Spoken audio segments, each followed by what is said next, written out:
من الشيطان الرجيم. بسم الله الرحمن الرحيم. إن الذين قالوا ربنا الله ثم استقاموا تتنزل عليهم الملائكة ألا تخافوا ولا تحزنوا وأبشروا بالجنة التي كنتم توعدون.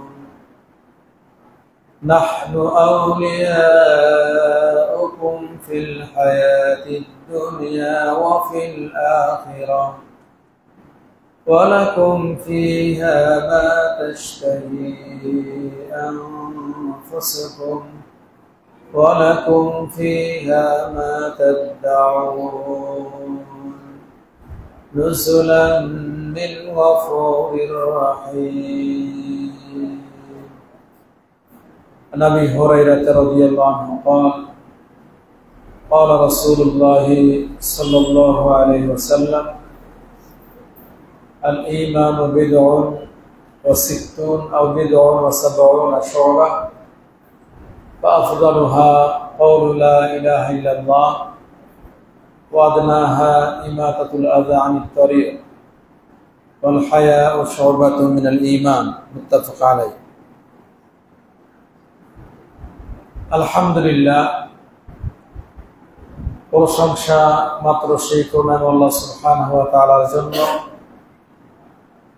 যার অশেষ মেহেরবানিতে আমরা এই পবিত্র দিনে পবিত্র মসজিদে উপস্থিত হতে পেরেছি। এই জন্য আল্লাহ সুবহানাহু ওয়া তাআলার দরবারে জানাই লাখো লাখো সিজদায়ে শুকর। আলহামদুলিল্লাহ,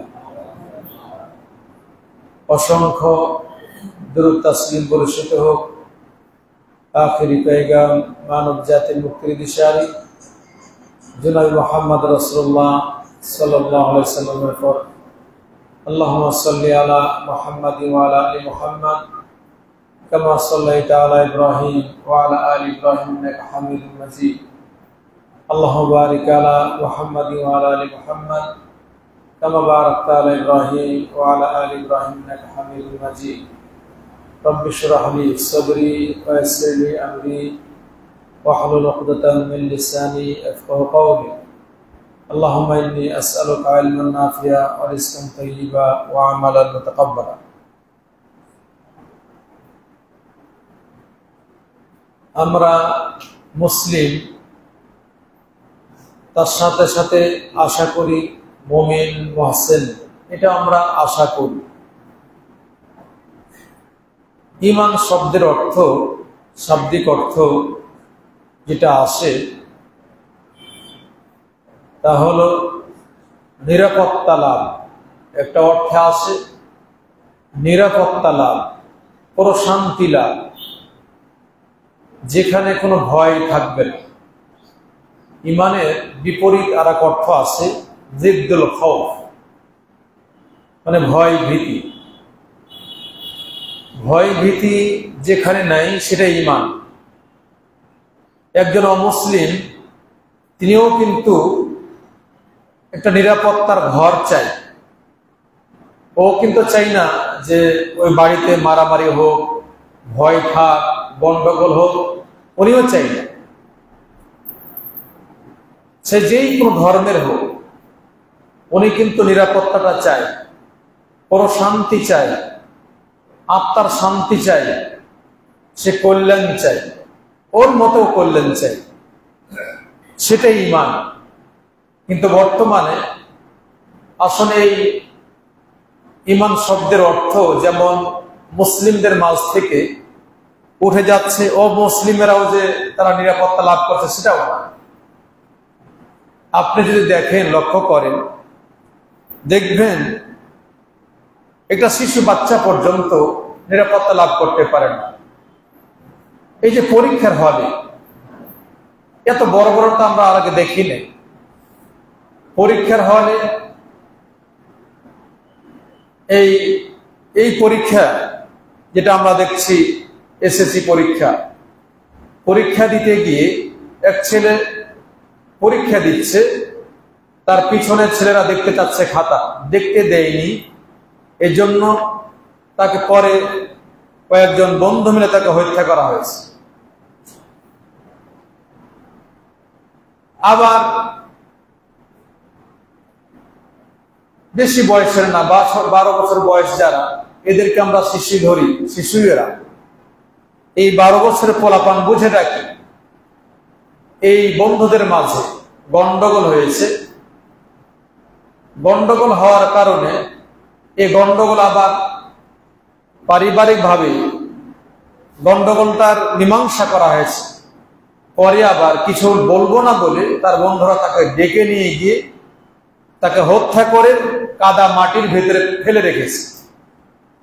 তাহলে দেখেন তো, একটা শিশু নাবালক, সেও নিরাপত্তা লাভ করতে পারে না।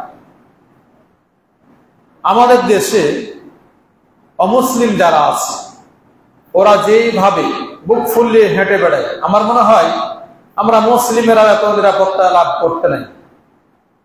ভারত, ইন্ডিয়ায় মুসলমানদেরকে কপিয়ে কপিয়ে মারছে, আপনারা দেখছেন।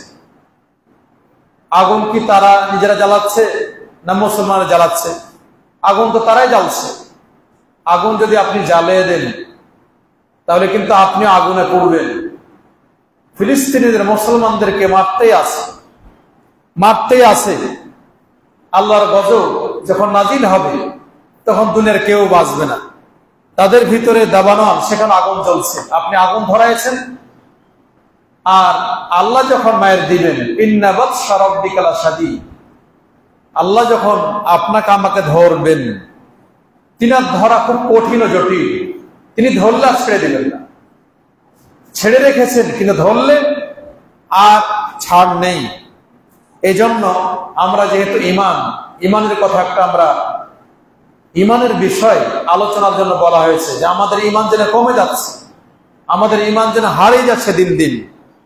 তা আসলে শুধু ইমান এই কথাটা বুঝে থাকলেই হবে না, ইমানটা সর্বত্রই আপনার প্রযোজ্য। বাড়িতে আপনার ইমান, দারুল ইমান আপনি চান, আপনিও চান যে আপনার স্বামী স্ত্রী ঝগড়া করতে চান না। ঝগড়া করলে সেখানে ইমান থাকে না। ইমানটা কি বলছিলাম, যে নিরাপত্তা থাকে না, শান্তি থাকে না, বিশৃঙ্খলা ঘটে। তাহলে ইমান নেই, সেখানে বিশৃঙ্খলা আছে। ইমান নেই, শান্তি নেই। ইমান নেই, মারামারি আছে, হানহানি আছে। এই জন্য বলছিলাম, অমুসলিমেরাও কিন্তু দারুল আমানে ঢুকতে চায়, ইমানে ঢুকতে চায়, প্রবেশ করতে চায়। সে কি, তারাও কিন্তু বলে আমাদের জান্নাত আছে। ওরাও জানে যে জান্নাত মানে প্রশান্তি লাভ, জান্নাত মানে যেখানে ভয় নেই, জান্নাত মানে যেখানে আপনার সুখময় একটা স্থান। এরা সেটাই জানে, যদিও তারা স্বর্গ বলে, স্বর্গই তো জান্নাত। ইহুদিরা ওরাও কিন্তু চায় যে ওরা জান্নাত যাবে। ইহুদি নাসারা এরা বলে যে আমরা কয়েকদিন শুধুমাত্র যদি জাহান্নামে প্রবেশ করি, কয়েকদিন থাকবো, তারপরে আমরাই জান্নাতে যাব, অন্য কেউ যাবে না। আইয়ামা মাদুদা, কয়েকদিন মাত্র। তাহলে তারাও দাবি করে তারা জান্নাত যাবে, অমুসলিমেরাও দাবি করে জান্নাত যাবে। কুল্লু হিজবিন বিমা লাদাইহিম ফারিহুন, প্রত্যেক দল জামাত ও যেটি নিয়ে আছে ওর মাধ্যমে সেই খুশি আছে। আপনি দেখেন, অগ্নি পূজক বলেন, বৌদ্ধ বলেন, খ্রিস্টান বলেন, অমুসলিম বলেন, যেখানে যারা আছে তাদের জিজ্ঞেস করুন, তারা কিন্তু সেইভাবে তারা মনে করছে তারা সেইভাবে খুশিতে আছে, আনন্দে আছে, এবং ওর ধর্ম নিয়ে তারা খুশিতে আছে। আমাদের দেশে যারা কবর নিয়ে ব্যস্ত আছে, এরা আবার ব্যস্ততা কি, এরা আমান চাচ্ছে, দারুল আমান, পীরের মাধ্যমে পীর সাহেব নাকি ওনাকে জান্নাত নিয়ে যাবেন, এই আশাই সে আছে। তাহলে সে এটাও আশা আছেও যে আমরাও নিরাপত্তা পাবো, তবে এই পীরের মাধ্যমে। কে না চাই? কাদিয়ানি গ্রুপ আছে, এরাও একটা নিরাপত্তা চায়। ওরা বলে যে শেষ নবী তিনি মারা গেছেন, কিন্তু তার সিলসিলা জারি আছে, এখন নবী রাসূল আসবে। এ কথা বলে সেখানে তারা শান্তি পায়, সেইভাবে তারা ইসলাম ধর্ম মনে করছে, এটাই মনে হয় সঠিক। হিজবুত তাওহীদ বেরিয়েছে, দেখছেন এরা মনে করে যে সকল নারীকে বের করে দিবে, রাস্তায় বের করে তাদের দাওয়াত দিবে, মানে তাদেরকে বেহায়া করবে, এইভাবে তারা জান্নাত পাবে। এখন আবার শান্তিকামী নারী কমিশনার বের হয়েছে, নারী নামে নারীবাদী, এরা সংস্কার করবে। কি করবে জানেন? ওদের মুখেরই কথা, 3 জন নারী বসেছে একসাথে, টকশো করছে, এদেরকে প্রশ্ন করা হচ্ছে, উত্তর দিচ্ছে, ওরাই ঝগড়া লেগেছে। ঝগড়াটা কি? একজন বলছে যে নারী সংস্কার যদি চান তাহলে এটা হলো একটা মুসলিম রাষ্ট্র, আপনি যদি ওই কান্ট্রি, পশ্চিমাদের, আমেরিকাদের, লন্ডনেদের, এইসব রাষ্ট্রের যদি আপনি উদাহরণ নিয়ে আসেন, তাহলে এটি হলো মুসলিম রাষ্ট্র, এখানে মুসলমানদের কোরআন সুন্নাহ কি বলছে সেটা দেখতে হবে। যদি আপনি নারী সংস্কার করতে চান আর সমান অধিকার দিতে চান, তাহলে প্রথম কাজ সাথে আপনি লড়াই করছেন যিনি স্বয়ং, যে আল্লাহ তাআলা আপনাকে আমাকে সৃষ্টি করেছেন, যিনি বিধান দিয়েছেন, তার বিরুদ্ধে আপনি লড়াই করছেন। তাদের ভিতরে একজন নারী বললেন, আর একজন বলছেন যে না না না, আমরা এটা তো চাইনি, এটা কথা তো বলিনি, আমরা বলেছি ঐচ্ছিক কথা। ঐচ্ছিকটা কি? যে ইসলাম ধর্ম তো আছে, কিন্তু এর উপর আর একটা ঐচ্ছিক আমরা বিষয় রাখতে চাচ্ছি, যেখানে গন্ডগোল ফাসাদ হয় সেগুলো আমরা মীমাংসা করব। আর একজন উদাহরণ দিলেন, সেটা কি? যেমন কেউ যদি কারোর পিতা মাতা মারা যায়, বাবা মারা গেছে আর সন্তান, না ছেলে মারা গেছে আর বাপ বেঁচে আছে, তাহলে যেহেতু সন্তান মারা গেছে আর বাপ বেঁচে আছে, তাই ওই সন্তানের ছেলেরা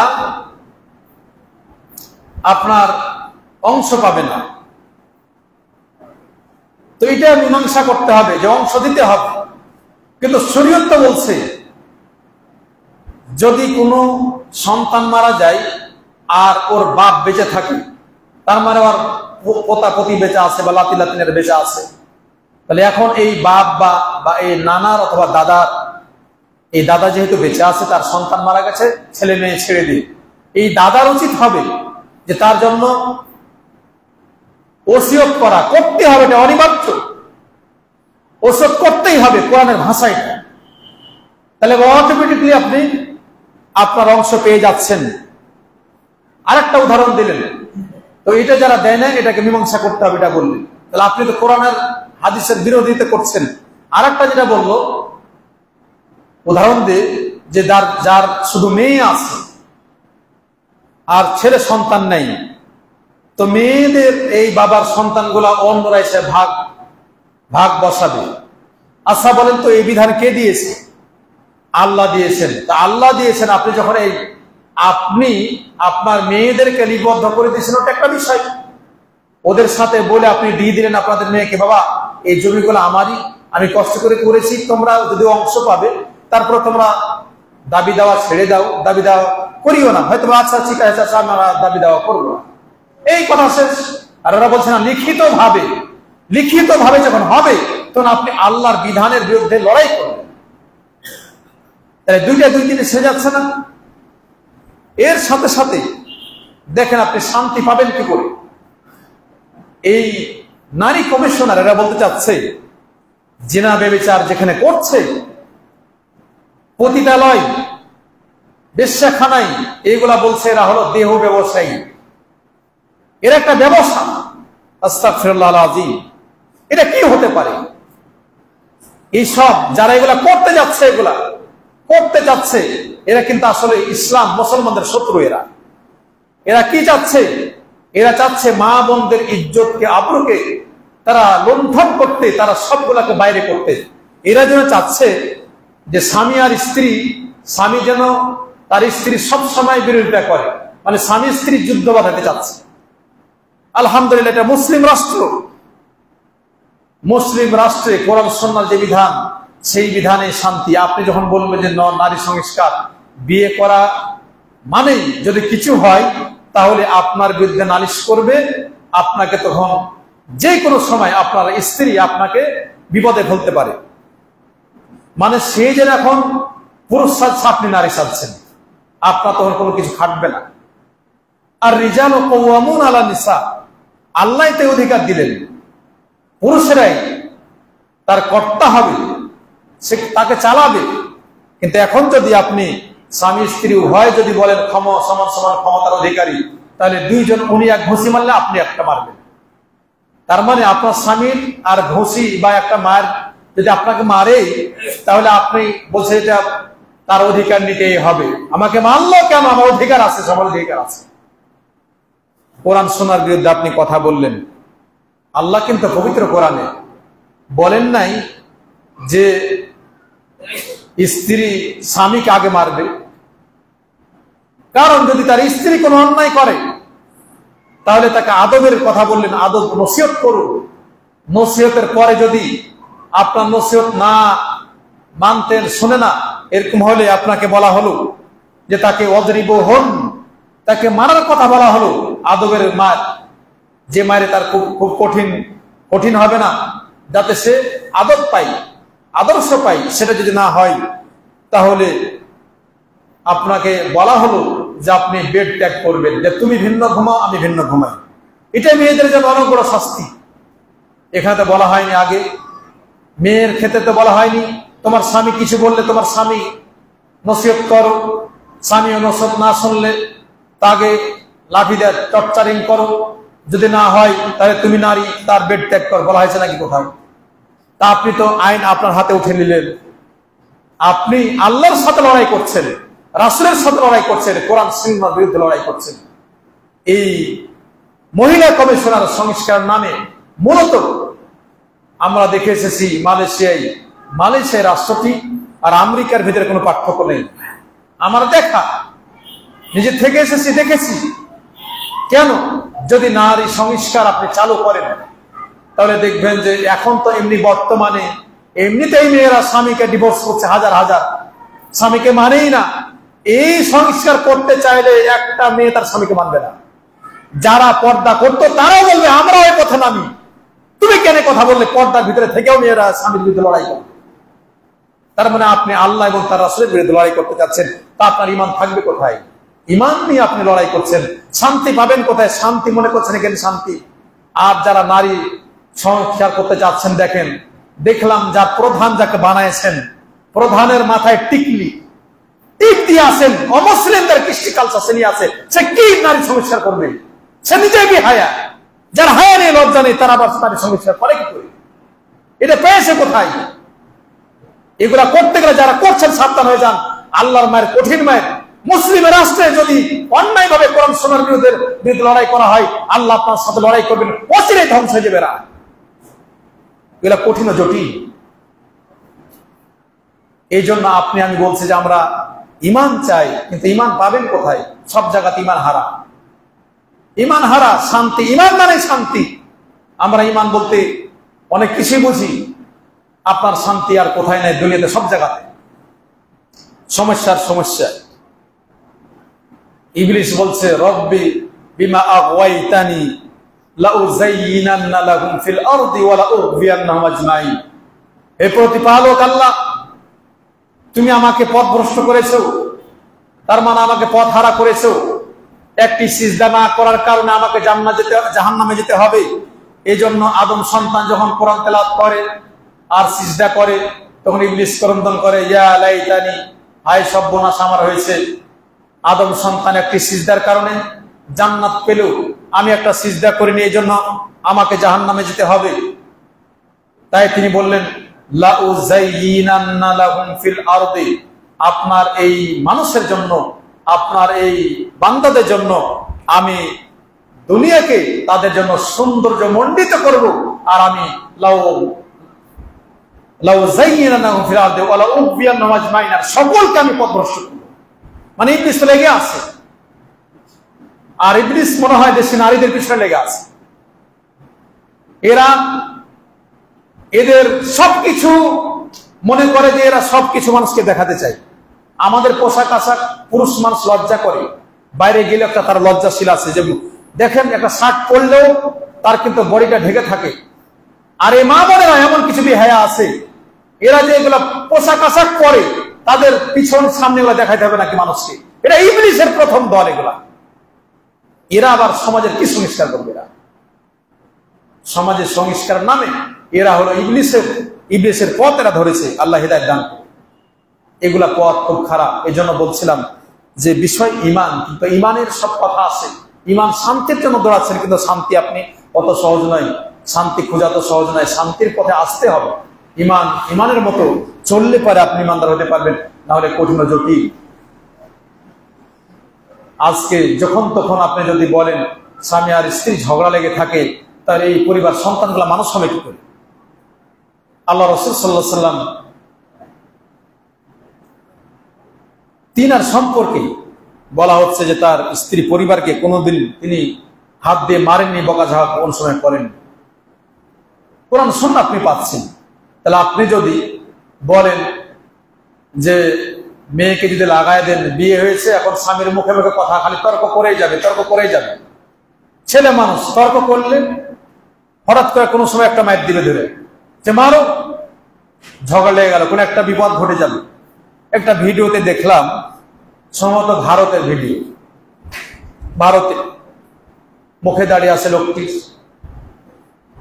ডাক্তার, লেখা আছে ডাক্তার অমুক, তার বউকে মারছে, বলছে আর মুখে তর্ক করবা মানে ওর স্বামীর সাথে ঝগড়া করছে, তাই ওর খুব বেশি জোরে লাগায়নি, দেখলাম ঝাঁটা আছে না, ঝাঁটাদের 2-4টা লাগায়। তা আসলেই ইবলিস এমন করে লেগেছে পরিবারকে ধ্বংস করার জন্য, যখন সব জায়গাতে ছড়াছড়ি। আপনার বাংলাদেশে ইবলিস প্রবেশ করেছে, পরিবেশ তো সবসময় করেছে, কিন্তু এখন আরো বেশি কঠিন জটিল। আমি মনে করছিলাম ডক্টর ইউনূস ভালো কিছু করবে মনে হয়, আমার এই তার পদক্ষেপ আমার মনে হচ্ছে তিনি বেশি ভয়ঙ্কর, আমার মনে হচ্ছে তাকে বেশি ভয়ঙ্কর মনে হচ্ছে। কেন? প্রথমে সংস্কার নাম দেশে নারী সংস্কার নিয়ে আসলো কি করে? সে চাই যে মুসলমান নারীদেরকে ঘর থেকে বের করতে চাই। সাবধান হয়ে যান যারা এগুলা করছেন, আল্লাহকে ভয় করুন। এখনো যখন আপনার পেশাব বন্ধ হয়ে যায়, পেশাব বন্ধ হয়ে গেলে, একদিন বন্ধ হয়ে থাকলে আপনি বললেন হাই সর্বনাশ, আমি শেষ হয়ে গেলাম, আমার পেট ফুলে শেষ হয়ে গেল। যদি আপনার পায়খানা না হয়, আপনার এই প্রাকৃতিক প্রয়োজন না মেটাতে পারেন, তাহলে দেখবেন যে আপনি বিপদে পড়ে গেলেন। এই সামান্য পেশাবের আপনি চাপ সহ্য করতে পারেন না, আপনি মৃত্যুবরণ করলে আপনি থাকবেন কি করে? মুসলমানদের ঈমান নিয়ে খেলা করিয়েন না, খবরদার। এই মুসলিম রাষ্ট্র, যে রাষ্ট্রে 90% মুসলিম, 85% মুসলিম, যদি না হয় 85% মুসলিম। আমার একটা অধ্যায় ছিল বাংলাদেশে ইসলাম প্রবেশ করলো কিভাবে, সেখানে মুসলমানদের সংখ্যা, সেখানে যা ঐতিহাসিকবিদ যা বলছেন যে বাংলাদেশে 90% মুসলিম রয়েছে।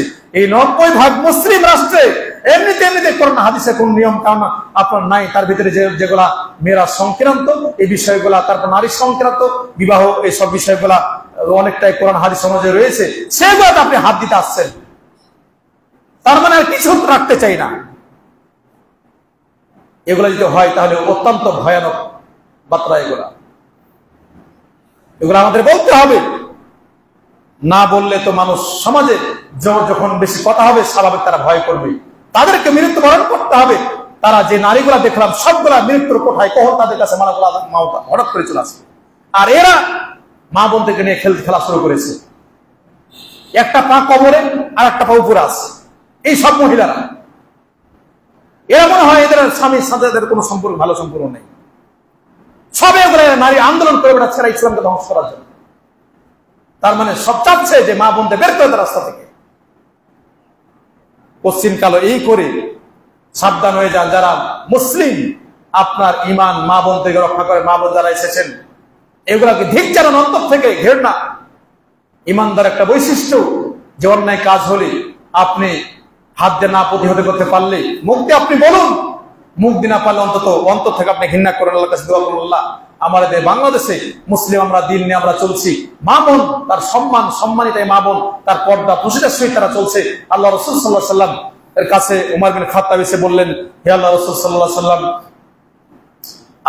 আপনার পরিবারের কাছে আপনার পরিবারের সম্মান আছে, আপনার পরিবারের সাথে অনেকেই যারা পাপিষ্ঠ ব্যক্তি ভালো উভয়ে এসে দেখতে পায়, তাদেরকে তাদের সাথে কথা বলে, আপনি পর্দা করতে বলুন।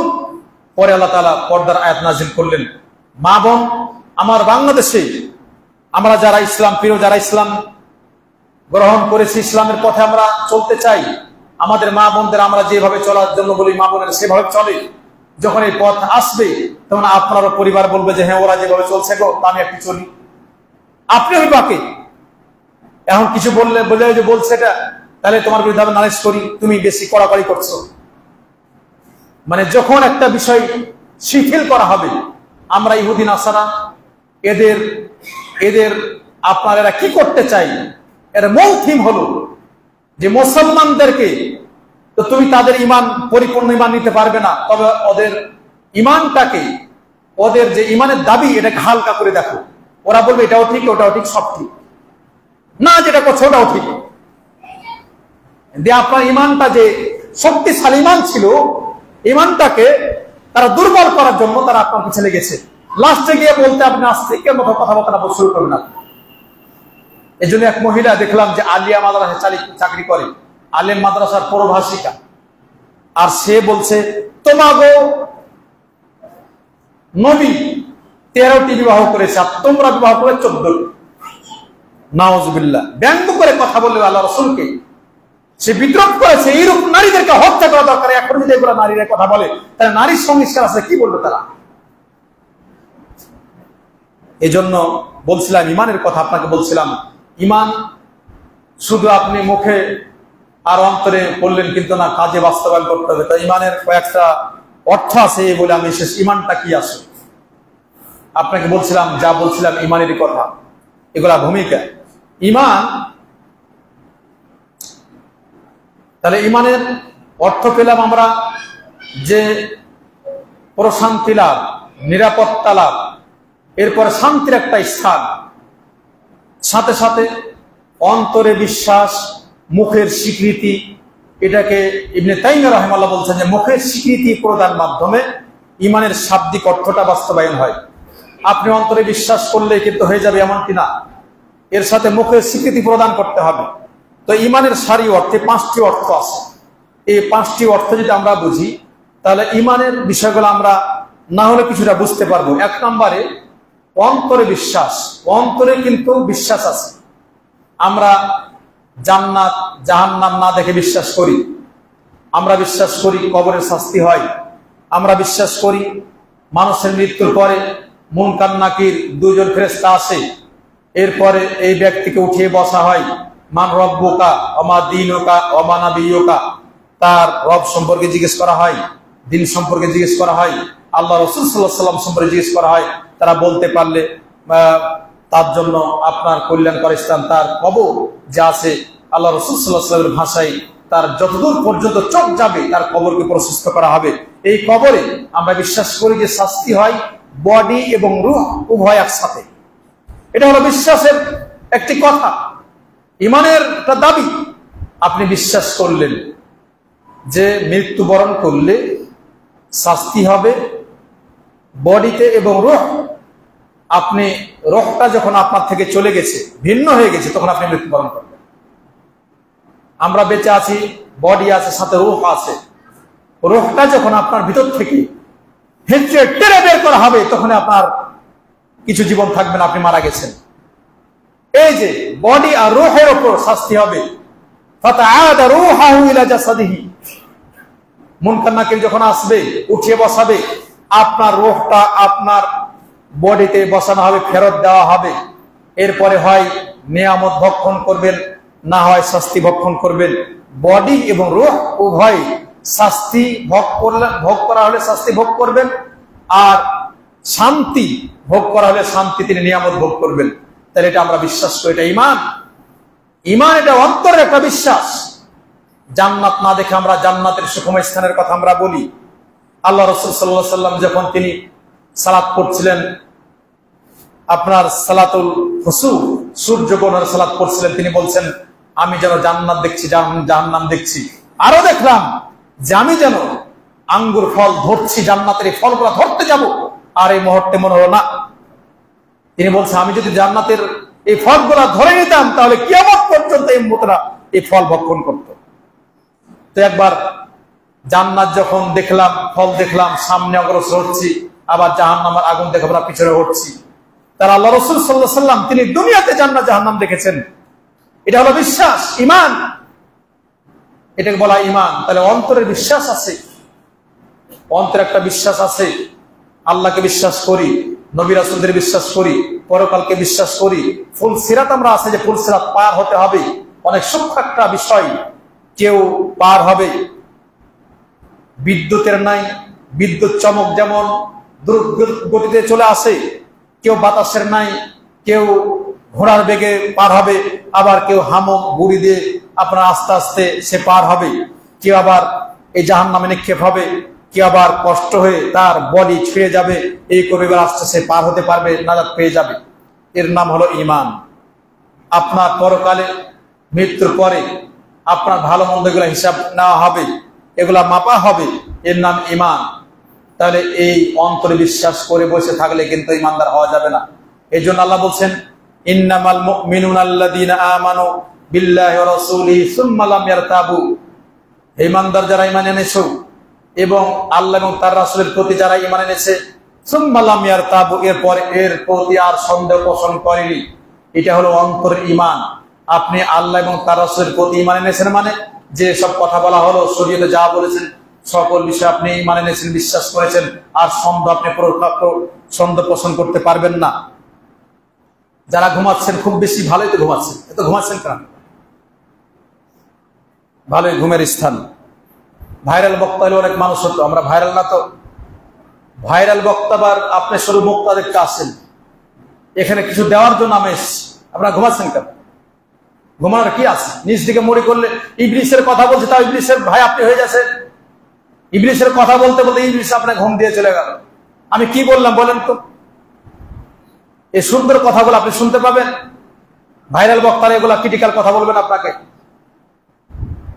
ইমানদার আপনি মসজিদে এসে ঘুমান চেষ্টা করছেন, তার মানে আপনি বলছেন সবার সাথে হোর রে হওয়া চলো। বলছিলাম অন্তর ঈমান, এই যে অন্তর ঈমান থাকলেই কিন্তু মুসলমান হওয়া যায় না। দ্বিতীয় নাম্বারে বলছিলাম মুখের স্বীকৃতি প্রদান। মুখের স্বীকৃতি বিশ্বাস সবই করলেন, কিন্তু মুখের স্বীকৃতি দিলেন না, তাহলে ঈমানদার হতে পারবেন না। এই জন্য আল্লাহ বলছেন ইন্নাল্লাযীনা ক্বালু রাব্বুনাল্লাহ সুম্মা ইসতাকামু ফালা খাউফুন আলাইহিম ওয়া লা হুম ইয়াহজানুন। সবকিছু বিশ্বাস করার পরে আল্লাহর প্রতি বিশ্বাস করলেন, রাসূলের প্রতি বিশ্বাস করলেন, যা বলা হলো বিশ্বাস করলেন, তারপরে বলছেন মুখে স্বীকৃতি প্রদান করছি। ইল্লা মান শাহিদা বিল হক ওয়া হুম ইয়ালামুন আশহাদু আল্লা ইলাহা ইল্লাল্লাহ ওয়া আশহাদু আন্না মুহাম্মাদান আবদুহু ওয়া রাসূলুহু। আপনি বলছেন আমি সাক্ষ্য দিচ্ছি আল্লাহ ছাড়া কোনো সত্য মাবুদ নেই, আরো সাক্ষ্য দিচ্ছি মুহাম্মদ সাল্লাল্লাহু আলাইহি সাল্লাম আল্লাহর বান্দা রাসূল। তাই বলছে ইল্লা মান শাহিদা বিল হক ওয়া হুম ইয়ালামুন। সত্য মাবুদের প্রতি আমরা বিশ্বাস স্থাপন করলাম, সত্য রাসূল শেষ নবীর প্রতি আমরা বিশ্বাস স্থাপন করলাম, মুখের স্বীকৃতি আপনি প্রদান করবেন। এর নামে ঈমান। মুখের স্বীকৃতি প্রদান করেন, এই জন্য আপনার আশপাশে অনেক হিন্দু দেখছেন। একজন মালাউনের সামনে হেঁটে গেল, মালাউনকে বোঝা যায়, তাদের গলায় কি পরে থাকে, কি এটা নাম বলে, মালা, পুঁতি পরে থাকে, পুঁতি আর মালা। দেখেই বোঝা যায়, তাদের চেহারা স্রোত দেখেই বোঝা যায় হিন্দু না কেসে। এদের মুখে কোনো নূর নেই। আপনি মুসলিম কালো মানুষ হলেও আপনার উজুর কারণে মুখে নূর ফুটবে আপনার, কিন্তু তাদের নূর কিছু, নূর বলতে কিছু নেই, তাদের কোনো আলো নেই। তার মানে তারা আল্লাহকে চিনে না, আল্লাহকে ডাকে না। ভারতে দেখলাম ওদের এক স্থানে মুসলমানেরা সালাত করেছে, এই জন্য তারা সেটা পবিত্র করলো কি করে জানেন? লিঙ্গ পূজা করে পবিত্র করলো। নাউযুবিল্লাহ, আস্তাগফিরুল্লাহ। এটা কি কথা? লিঙ্গ বুঝেন তো আপনারা সবাই? পুরুষ মানুষের লিঙ্গ আছে, লিঙ্গ পূজা তারা করে সেখানে পবিত্র করলো। নাউযুবিল্লাহ। এই বিবেকবান এই হিন্দু জাতিকে বলছে, আরে হিন্দু তোমাদের একটা বিবেক নাই, তোমার লিঙ্গ কেটে তুমি পূজা করছো। নাউযুবিল্লাহ। তুমি হাতে মূর্তি তৈরি করে তার পূজা করছো। এরা কি দিবে তোমার? গাভীর পেশাব তোমরা পান করো। নাউযুবিল্লাহ। এত নিকৃষ্ট এই দিন ধর্ম, তোমার এই ধর্ম নাকি? তোমাকে কি বিবেক দিবে? মুসলমানকে মারতে চাও? তাহলে এদের বিবেক তেমনি বলবে মুসলমান সেই স্থানে সালাত পড়েছে তাই পবিত্র করছে লিঙ্গ পূজা করে। কি বলবেন এখানে? বলবেনটা কি? ওদের ঈমান, ওরাও চায় লিঙ্গ পূজা করে ঈমান চায়, তারা জান্নাত পেতে চায়। কষ্ট লাগে, দুঃখ লাগে। ইহুদি নাসারা খ্রিস্টান অমুসলিম সবাই ঐক্যমত হয়েছে মুসলমানদেরকে নিধন করে দাও। আপনার এই মুসলিম নামে কলঙ্ক এরাও চায় মা বোনদেরকে বাড়ি থেকে বের করে দিয়ে অমুসলিম করতে চায় এরা। এই জন্য মুসলমান দাবিদার, ইমান এদের নাই, ইমান চোরা এরা, নাম তো আসতে মুসলিম, পরকালে কি হবে ভাবার একটা বিষয়। এই জন্য বলছিলাম মুখের স্বীকৃতি প্রদান করতে হবে ইমানদার হতে হলে। তৃতীয় নম্বরে অন্তরের আমল আছে। অন্তরে যেমন বিশ্বাস আছে, মুখের স্বীকৃতি আছে, অন্তরের আমল আছে। অন্তরের আমলটা কি? নিয়ত একটা অন্তরের আমল। ইন্নামাল আমালু বিন্নিয়াত ওয়া ইন্নামা লিকুল্লি ইমরিইন মা নাওয়া। প্রত্যেকটি আমল নিয়তের উপর নির্ভরশীল। আমরা যে আমল করি প্রত্যেকটি আমল নিয়তের উপর নির্ভরশীল। আপনি নিয়ত অনুযায়ী নেকি পাবেন।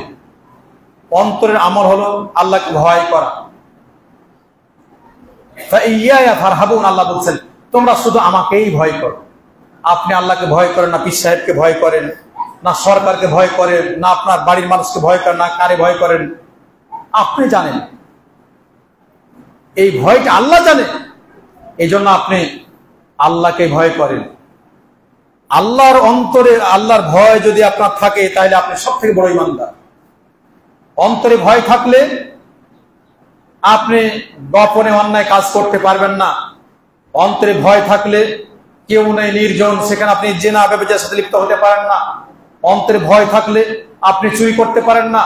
অন্তরে ভয় থাকলে মানুষের জমি দখল করতে পারেন না। অন্তরের ভয় থাকলে আপনি অন্যায় কাজের সাথে, যে কোনো অন্যায় কাজের সাথে আপনি জড়িত হতে পারেন না।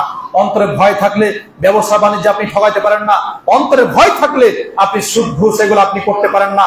অন্তরে ভয় থাকলে আপনি নারীত্ববাদ এগুলা আপনি প্রতিষ্ঠা করতে পারেন না, যেগুলা শরীয়ত বিরোধী কোনো আইন আপনি চালু করতে পারেন না। অন্তরের ভয়টাই প্রকৃত ঈমান, যদি অন্তরে ভয় থাকে। এজন্য একজন আমাদের স্কলার যাদের বলা হয়, আমাদের সুন্নি ভাইদের একজন বলছিলেন যে কবরে গিয়ে, মাজারে গিয়ে, মাজারে যারা শায়িত আছে এদেরকে শ্রদ্ধা করতে হয়। এই জন্য কবরে যখন প্রবেশ করবে তখন যখন বের হবে তখন তাকে পিছন দিকে না দেখে সামনে দিয়ে দেখাবে আর আসবে। পীর সাহেব নাকি আপনার পিছন দিক দেখতে পায় না, সামনে দেখতে পায়, যে দেখতে পায়। তার মানে আপনি ভয় করলেন, পীর সাহেবকে বড় শিরক করলেন। আর সুন্নি সাহেব নিজেকে বলছে আমি অনেক বড় সুন্নি, অনেক বড় স্কলার, কিন্তু উনি অজান্তে বড় শিরক করে বসলেন না, বুঝলেন না। তাহলে অন্তরের ভয়, অন্তরের আমল আছে। অন্তরের আমল আল্লাহ এবং তার রাসূলকে ভালোবাসা। অন্তরের আমল আপনি কারে ভালোবাসেন? আল্লাহকে ভালোবাসেন, রাসূলকে ভালোবাসেন, আল্লাহর উদ্দেশ্যে ইবাদতবন্দি করেন, রাসূলের অনুসরণ করে করেন। এটি অন্তরের আমল, অন্তরের ঈমান। অন্তরের আমল, অন্তরের ঈমান।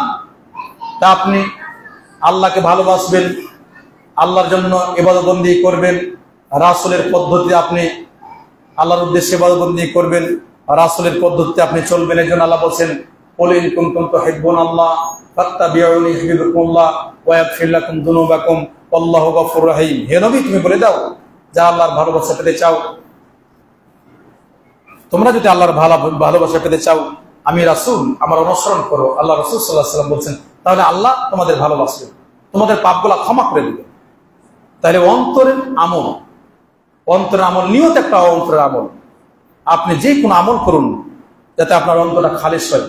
মসজিদ করবেন আল্লাহর জন্য, মাদ্রাসা করবেন আল্লাহর জন্য, সন্তানকে দিনের পথে নিয়ে আসবেন আল্লাহর জন্য।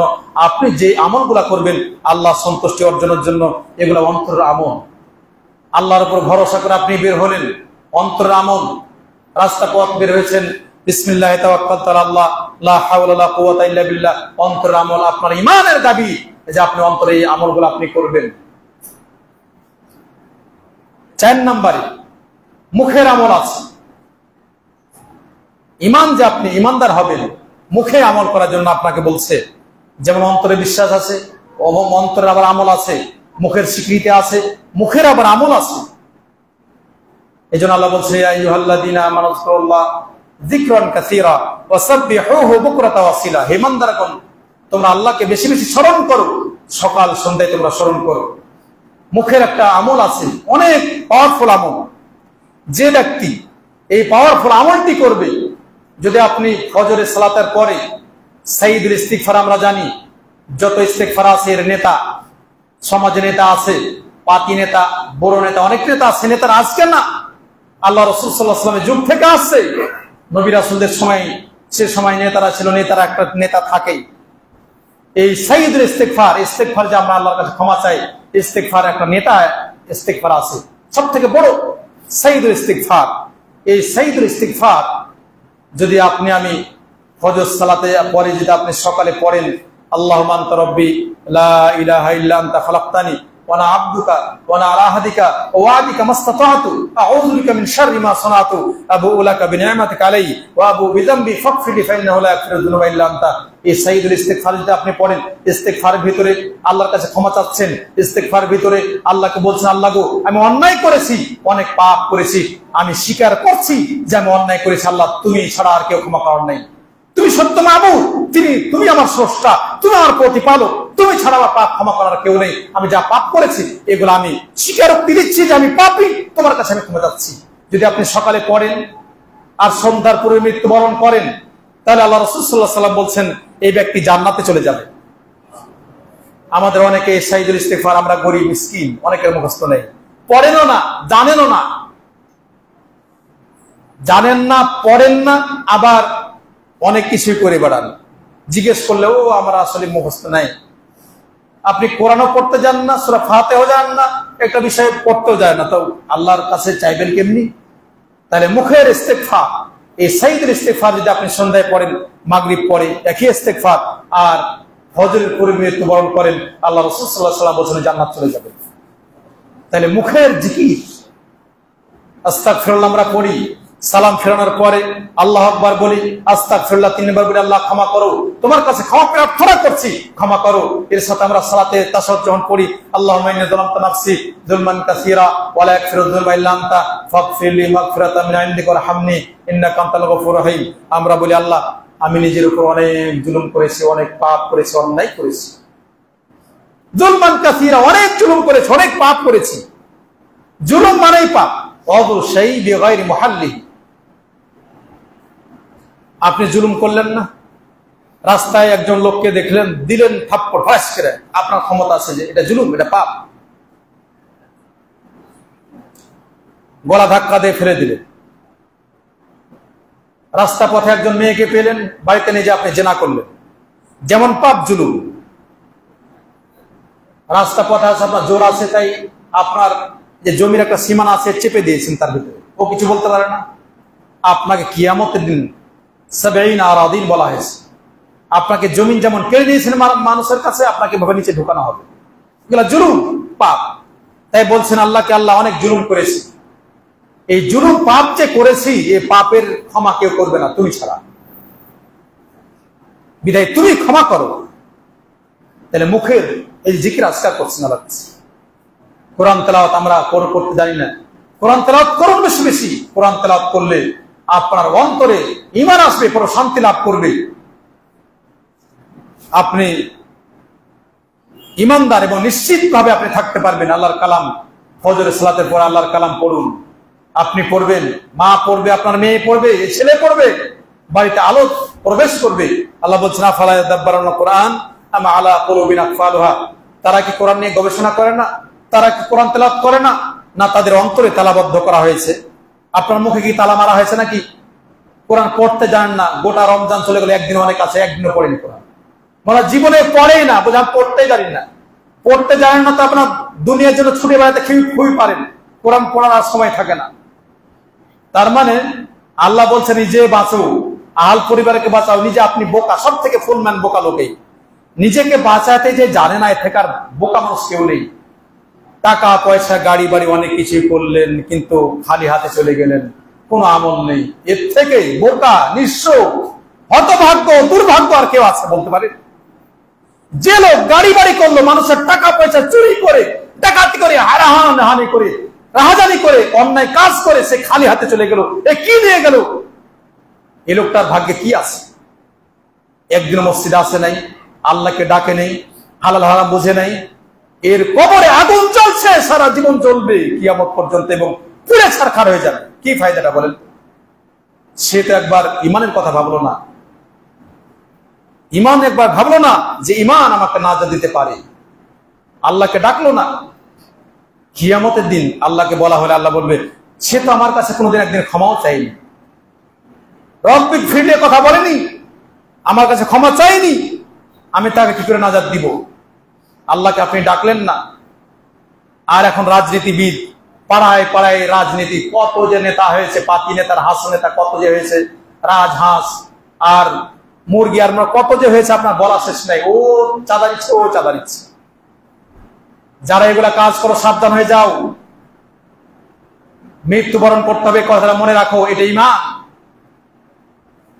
মৃত্যুবরণ করতে হবে, মৃত্যুর হাত থেকে কেউ রেহাই পাবে না। কেউ যদি রেহাই পেত তাহলে ফেরাউন রেহাই পেত। ফেরাউন নিজেকে প্রভু দাবি করেছিল, সে তো থাকতে পারেনি। এজন্য একটু স্মরণ করবেন, বাবা কোথায় গেছে, আমার মা কোথায় গেছে, আমার দাদা কোথায় গেছে, দাদি কোথায় গেছে, আদম কোথায়, হাওয়া কোথায়, নবী রাসূলগণ কোথায়, শেষ নবী কোথায়, তার স্ত্রীরা কোথায়, যাদের ইতিহাস জানে, যাদেরকে বড় জানে, নেতারা কোথায়, এরা কোথায় গেল? আপনার দেশের যারা বলবেন বেগম, এই বেগমেরা বুড়া হয়ে গেছে, এখন শেখ হাসিনা পালায় গিয়ে ভারতে আছে, আর আপনার বেগম আপনার বাড়িতে কাছাকাছি, এরা এখন এক পা কবরে আর এক পা পরে, তাও তাদের হায়তাস। আপনারও বেগম, এরা কেউ বাঁচবে না। রাজা বাদশাহ দুনিয়ার কেউ বাঁচে নাই।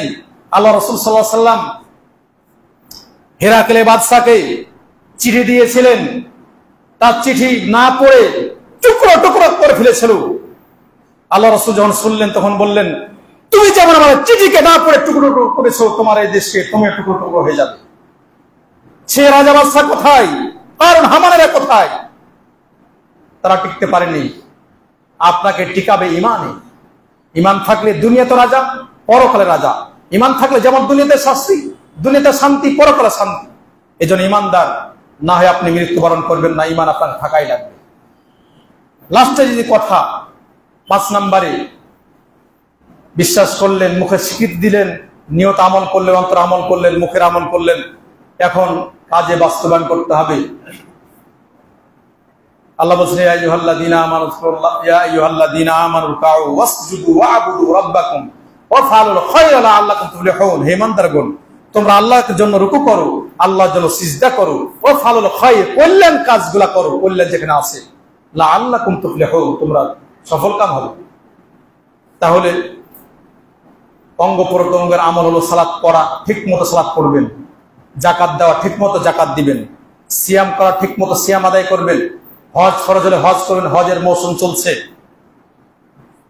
তাহলে এই কাজগুলো আপনি করবেন, আল্লাহকে বিশ্বাস করেছেন, রাসূলকে বিশ্বাস করেছেন, এই আমলগুলো আপনার জন্য করবেন। অঙ্গ প্রত্যঙ্গের মাধ্যমে আমল দ্বারা বাস্তবায়ন করা, তাহলেই আপনি প্রকৃত ইমানদার হতে পারবেন। অন্তরে বিশ্বাস করেছেন, আবার অন্তরে আমল করেছেন, মুখের স্বীকৃতি প্রদান করেছেন, মুখের আমল করেছেন, অঙ্গ প্রত্যঙ্গের মাধ্যমে আমল দ্বারা বাস্তবায়ন করেছেন, তখনই আপনি একজন ইমানদার হতে পারবেন। এই জন্য আব্দুল্লাহ বিন আমর বিন আস তিনি বলছেন, রাসূলুল্লাহ সাল্লাল্লাহু আলাইহি ওয়াসাল্লাম বলেন, ইন্নাল ঈমান লা ইয়াখলু ফি জাওফি আহাদিকুম কামা ইয়াখলুকু সাওবা আল খাল ফাসআলু আন ইউজাদ্দিদুল ঈমানা ফি কুলুবিকুম। ইমাম হাকিম, মুস্তাদরাক হাকিম এবং ইমাম তাবরানী তার গ্রন্থে হাদিস নিয়েছেন, সহিহ সদরে বর্ণিত। কি বলছেন দেখেন, আব্দুল্লাহ বিন আমর বিন আস তিনি বলছেন, রাসূলুল্লাহ সাল্লাল্লাহু আলাইহি ওয়াসাল্লাম বলেন, মানুষের অন্তরে ঈমান আছে, ঈমানটা কিভাবে নষ্ট হয়? এই জন্য ঈমান, অন্তরে যে ঈমান আছে, ঈমানের কথা বললেন যে অন্তরে ঈমানটা দুর্বল হয়ে যায়। যেমনটি আপনি আমি পোশাক আশাক শুক্রবার আসলে, ঈদের দিন আসলে নতুন পোশাক পরি, না হয় পরিষ্কার পরিচ্ছন্ন কাপড় আমরা পরিধান করার চেষ্টা করি। বিশেষ করে ঈদের সময় নতুন জামা আমরা পরার চেষ্টা করি, আর নতুন জামা আমরা সবাই পরার চেষ্টা করি। তাই বলছেন যে মানুষরা যে নতুন জামা পোশাক পরে, 2 দিন পরার পরে এই পোশাকটি যখন ময়লা হয়ে যায় তখন তাকে ফেলে দেয় যে তুমি ধুয়ে পরিষ্কার করো, না আর পরা যাবে না, গন্ধ ছোটে। আপনার অন্তর ঈমান। তাই ঈমানে যদি জিকির আজকার না থাকে, আপনার জিকির আজকার অন্তরে জিকির না থাকে, আপনার মুখের জিকির না থাকে, অঙ্গ প্রত্যঙ্গের জিকির না থাকে, তাহলে আপনার অন্তর ঈমানটা পচে যায়, গলে যায়, নষ্ট হয়ে যায়, তখন আপনি অন্যায় কাজের সাথে জড়িত হয়ে যান। এই জন্য আল্লাহ রাসূল সাল্লাল্লাহু আলাইহি ওয়াসাল্লাম বলছেন, ফাসআলু আন ইউজাদ্দিদুল ঈমানা ফি কুলুবিকুম, তোমাদের অন্তরে যে ঈমান আছে, ঈমানকে নবায়ন করার জন্য, ঈমানকে চাঙ্গা করার জন্য, তোমরা শক্তিশালী মুসলমান হওয়ার জন্য আল্লাহর কাছে ইস্তিগফার করো, ফরজ সালাতগুলো আদায় করো, ফরজ সিয়াম আদায় করো, ফজর যাকাত আদায় করো, যেগুলা ইবাদত বন্দিগি আছে এগুলো আদায় করো, আল্লাহর কাছে জিকির আজকার, আল্লাহর কাছে ক্ষমা চাও। এর মাধ্যমে তোমার ইচ্ছা মতো যে অন্যায় কাজ করেছো, জিকির আজকার মাধ্যমে তুমি তোমার ঈমানকে ঈমানদার করো, চাঙ্গা করো। এই জন্য মুআয ইবনে জাবাল তিনি বলছেন, তোমরা আসো, ইজলিস বিনা নুমিনু সা, তোমরা কিছুক্ষণ সময় বসো, নাযকুরুল্লাহ, আল্লাহর ইবাদত করি, আল্লাহর ইবাদতের মাধ্যমে ঈমানকে চাঙ্গা করি। অন্যায় কাজ করে ঈমান কোনদিন চাঙ্গা হয় না। ঈমানকে চাঙ্গা করার জন্য জিকির আজকার করতে হয়। আল্লাহ রাসূল সাল্লাল্লাহু আলাইহি ওয়াসাল্লাম আদর্শ আপনার জীবনে গড়ে ওঠান, পরিবারের ভিতরে গড়ে ওঠান, ইলম অর্জন করার শিক্ষা দান করেন, নিজে ইলম অর্জন করবেন, আপনার পরিবারকে ইলম অর্জন করাবেন, কোরআন তেলাওয়াত করবেন, আল্লাহ রাসূল সাল্লাল্লাহু আলাইহি ওয়াসাল্লাম আদর্শ আপনার জীবনে বাস্তবায়ন করুন। দেখবেন সালাফদের যে আদর্শ আছে এগুলা জীবনে বাস্তবায়ন করুন, তাহলে আপনার ঈমান চাঙ্গা হবে। তাই হাদিসটা মনে রাখলে আপনার জন্য আমার জন্য যথেষ্ট, যে আপনার অন্তরে যে ঈমান আছে, ঈমান কিন্তু দুর্বল হয়ে যায়। জিকির আজকারের মাধ্যমে ঈমান চাঙ্গা হয়, জিকির আজকারের মাধ্যমে ঈমান চাঙ্গা হয়, অন্তর পরিষ্কার হয়, অন্তর নিষ্কলুষ হয়, এবং আপনি শান্তি লাভ করেন। যখন আপনার অন্তরে আমলগুলা থাকে, সাথে বাস্তবায়ন করেন। যিনি সালাত করেছেন আজকে ফজরে, আবার আসছেন সালাতে, 5 ওয়াক্ত সালাত ঠিক আদায় করেন, এর অন্তরটা পরিষ্কার পরিচ্ছন্ন থাকে, অন্যায় কাজ ত্যাগ করেন, হালাল গুলা গ্রহণ করেন, হারাম ত্যাগ করেন, তখন আপনার ঈমানটা চাঙ্গা হয়। অনেক কথাই ছিল, তো আপনাকে সংক্ষিপ্ত আকারে কথাগুলা বললাম, শুধু তাজ দিলাম যে ঈমানটা আসলে কি, ঈমানের বিষয়গুলো যে আমরা বুঝতে পারি। ঈমান সবাই চাই, ঈমান মানেই শান্তি লাভ, ঈমান মানে যেখানে ভীতি নেই, ঈমান মানেই সুখময় স্থান, ঈমান মানেই কল্যাণকর স্থান, ঈমান মানে আপনার ইহকাল পরকাল কল্যাণের স্থান। আল্লাহ যেন আমাদের ঈমানদার করেন। এই যে বলছেন, ইয়া আইয়ুহাল্লাযীনা আমানুত্তাকুল্লাহ হাক্কা তুকাতিহি ওয়া লা তামুতুন্না ইল্লা ওয়া আনতুম মুসলিমুন। আল্লাহ প্রথমে ঈমানদার বলছে, হে ঈমানদারগণ, তোমরা আল্লাহকে ভয় করো, ওয়া লা তামুতুন্না ইল্লা ওয়া আনতুম মুসলিমুন। ঈমানদার যদি প্রকৃত ঈমানদার না হতে পারে, প্রকৃত মুসলমান, তার মানে মুসলমান না হয়ে মৃত্যুবরণ করলে তোমার কোনো ঠাঁই নেই। না পারলে অন্তত মুসলিম হয়ে আপনি মৃত্যুবরণ করেন। মুসলিম হয়ে না মৃত্যুবরণ করলে আপনার ঠাঁই নেই। প্রকৃত ঈমানদার হওয়ার আল্লাহ তাআলা আমাদের তৌফিক দান করুক, তাহলে আমাদের ইহকাল পরকাল কল্যাণ। ওয়া আখিরু দাওয়ানা আলহামদুলিল্লাহি রাব্বিল আলামিন। সুবহানাকাল্লাহু ওয়া বিহামদিকা আশহাদু আল্লা ইলাহা ইল্লা আনতা।